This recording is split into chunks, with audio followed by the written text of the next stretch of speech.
नमस्कार साथियों, मैं प्रियंका गुप्ता लर्निंग टुगेदर पे आप सबका स्वागत करती हूँ। कैसे हैं आप सब लोग? तो जैसा कि आप लोग देख रहे हैं, आज जिला अमेठी डिस्ट्रिक्ट, ठीक है, यहाँ से कस्तूरबा गांधी बालिका विद्यालय जो होते हैं, आवासीय होते हैं, वहां से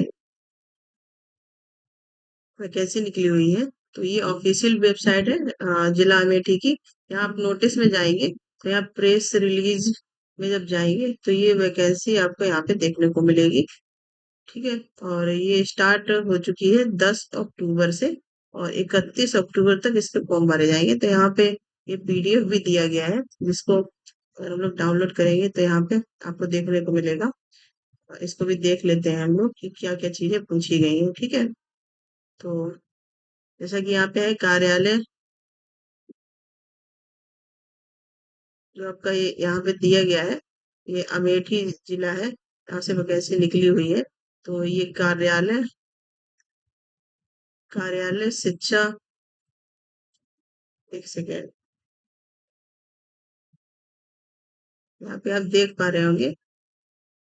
तो समग्र शिक्षा अभियान की तरफ से वैकेंसी है, और कहाँ पे है, अमेठी जिला जो पड़ता है, यहाँ से ये वैकेंसी निकली हुई है। ठीक है। और ये जो वैकेंसी निकली हुई है, यहाँ पे देख लेते हैं कौन कौन सी है। और लास्ट डेट में अगर बात करेंगे तो ये 31 अक्टूबर आपकी रहने वाली है। तो जो वैकेंसी है, यहाँ पे लिखा हुआ है कि आवेदन, यहाँ पे जो आपका आवेदन है, वो पंजीकृत डाक से जिला बेसिक शिक्षा अधिकारी अमेठी की कार्यालय इस प्रकार से प्रेषित किया जाए कि आवेदन पत्र निर्धारित दिनांक 25/10 को शाम 5 बजे तक अवश्य प्राप्त हो जाए। मतलब जो पूरा फॉर्म भर के आपको 25 अक्टूबर तक यहाँ तक स्पीड पोस्ट कर देना है। ठीक है। और केवल जो महिला अभ्यर्थी है, यहाँ पे जो केवल महिला अभ्यर्थी है वही आवेदन कर सकते हैं। ठीक है। तो जो डेट है आपकी 25 अक्टूबर है। ठीक है।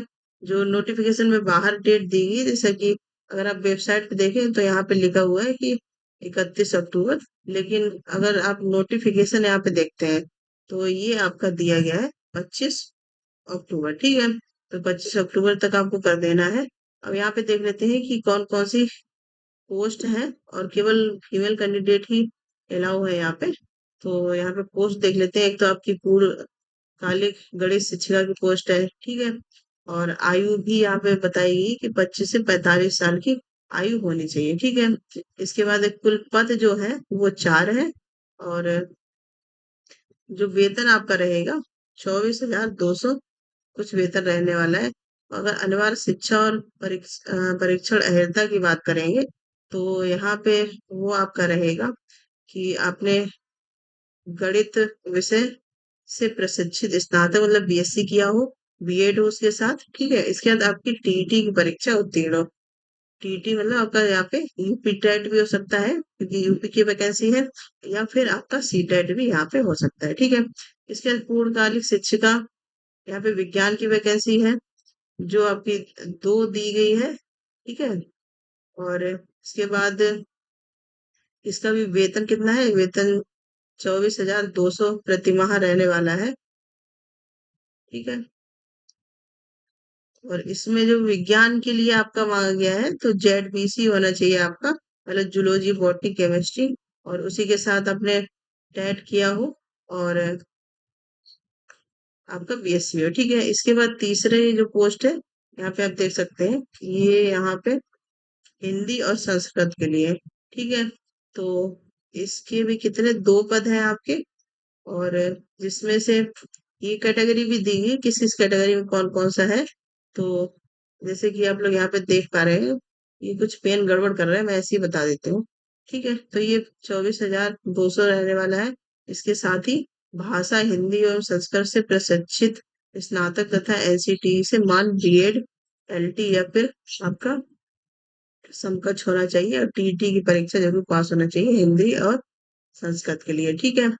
इसके साथ ही पूर्णकालिक शिक्षिका सामाजिक विज्ञान की है, ये इसका एक पद है। अनुसूचित जनजाति की एक पोस्ट है, इसकी सैलरी आपकी 24,200। और पूर्णकालिक का मतलब है कि आपको वहीं पे रहना है। ठीक है। ये आवासीय विद्यालय है, तो सामाजिक विज्ञान की अगर बात करेंगे तो यहाँ पे ये बोला गया है, भूगोल, इतिहास, नागरिक शास्त्र में से किसी एक विषय से प्रशिक्षण स्नातक तथा एनसीटीई से मान्य बीएड एलटी इस प्रकार से होना चाहिए, और आपका टीईटी होना चाहिए, ठीक है। इसके बाद जो आपका है पूर्व शिक्षिका अंग्रेजी का पद यहाँ पे निकला हुआ है, ठीक है। इसकी भी एक पोस्ट है और कैटेगरी भी दी गई है, और सैलरी भी आपकी इसकी पूर्णकालिक की सबकी सैलरी 24,200 रहने वाली है। और अंग्रेजी के लिए आप अंग्रेजी विषय से आपने स्नातक किया हो और टीईटी की परीक्षा पास हो। इसके बाद अंशकालिक की बात करेंगे, जैसे कला है, क्राफ्ट है, संगीत, ठीक, इसकी भी एक पद है। ईडब्ल्यूएस की एक वैकेंसी है, तो इसकी 12,181 सैलरी रहेगी। कला क्राफ्ट इस प्रकार से आपने स्नातक किया हो, ठीक है, बीएड या एलटी किया हो। इसके बाद अंशकालिक शिक्षिका की निकली स्काउट गाइड और शारीरिक शिक्षा, जो फिजिकल एजुकेशन टीचर रहता है, ठीक है, उसकी भी एक है। उसकी भी सैलरी इस प्रकार से रहने वाली है। इसके बाद कंप्यूटर शिक्षक है आपका, इसके 3 पद है यहाँ पे, ठीक है। अनुसूचित जनजाति के हैं तीनों पद और 12,100। तो जो आप देख रहे हैं, जो ये अंशकालिक टीचर हैं, मतलब पार्ट टाइम टीचर जो स्कूल में आएंगे, पढ़ाएंगे, अपने घर चले जाएंगे, उनकी सैलरी 12,181 है। और जिन लोगों को वहां पे रहना है, ठीक है, तो उनकी 24,200 इस प्रकार से रहने वाली है, ठीक है। और कंप्यूटर के लिए आपने बीएड हो या फिर बीसीए किया हो, पीजीडीसी किया हो, इनमें से कोई किया, या फिर ए लेवल या ओ लेवल का डिप्लोमा हो आपके पास। इसके बाद लेखाकार अकाउंटेंट का पद है, 2 पद है यहाँ पे, ठीक है। तो एक एक कैटेगरी के हिसाब से एक एक वैकेंसी है। अकाउंटेंट की सैलरी है 13,673। और स्नातक वाणिज्य, मतलब आपका बीकॉम होना चाहिए, एमएस ऑफिस पर काम करना आपको आना चाहिए। इसके बाद है सहायक रसोइया का पद है यहाँ पे, तो यहाँ पे 3 पद है। ईडब्ल्यूएस का एक है, अनुसूचित जाति के 2 पद है। तो इसकी सैलरी है 6,433 और क्लास 8th पास हो, ठीक है। ये रसोइया की बात हो गई।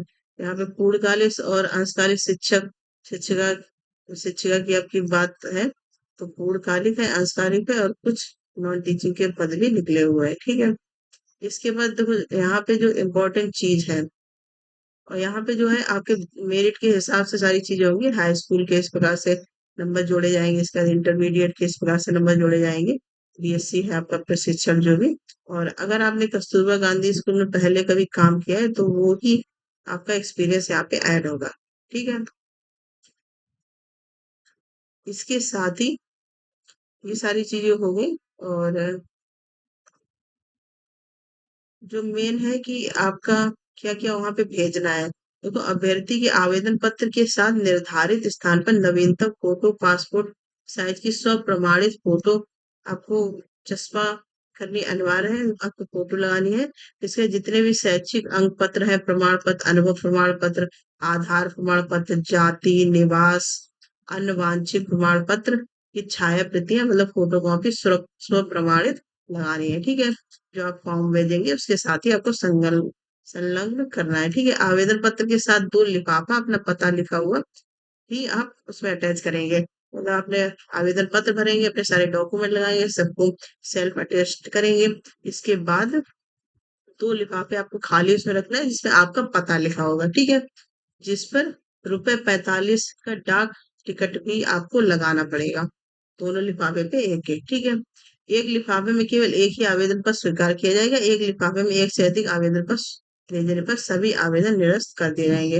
मतलब एक पद के लिए आप एक ही भेज सकते हैं। अगर आपको दूसरा कोई आपको लगता है कि 2 के लिए आप अप्लाई कर सकते हैं, तो अलग अलग भेजिए, ठीक है।